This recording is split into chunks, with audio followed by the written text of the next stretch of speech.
So this whole conspiracy thing right here, then we go back and look at when I say about 711 AD and the Moors that ran into Spain, I had to segregate that because it's a whole nother mixture. The Spanish reality, when the Moors were there from 711 to 1492, when a papal bull got put out by the Pope to reduce to servitude the Blackamoors.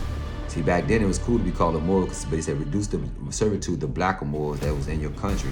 Putting that request to Spain and Portugal, you know what I'm saying? Because that's where all of the strongholds of the Moors are at in dominant fashion as for education-wise, the scholastic buildings they built, the advanced civilizational structure to the advanced human thinking, you know what I'm saying, in the textual design. They were very sophisticated people. So from 711 all the way to 1492, it made the Pope and whatever knowledge he got and whatever Europeans had, it made them all look simple. It made them all look unknowledgeable.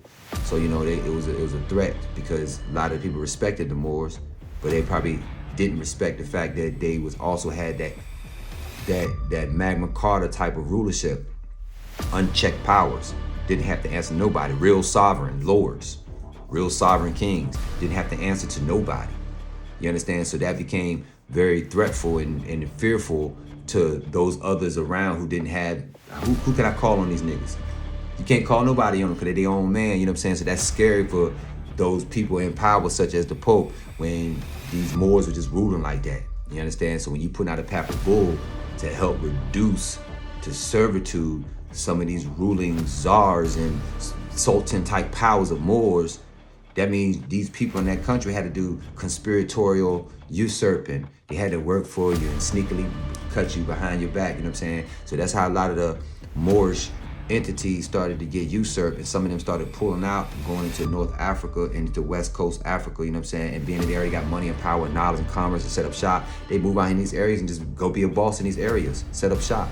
But then those that decided to stay longer, because this was from 1355, so all the way until 150 years later, 1492, this is not like some Europeans just say, I'm deciding to leave and go explore the rest of the world. That ain't what happened. You ain't just had that type of power of latitude and longitude to leave out of Europe like that. Europeans being landlocked for many years, probably since the Roman Greek days too, when you had a chance to explore out. And it weren't really whites that was doing that in Greek and Rome back then. This is the first time where they actually get an opportunity to get their feet into the lands of the waters and maneuver around with maritime law. But they never had that knowledge. They got it from these Spanish Moors who stood in Spain longer than what they were supposed to,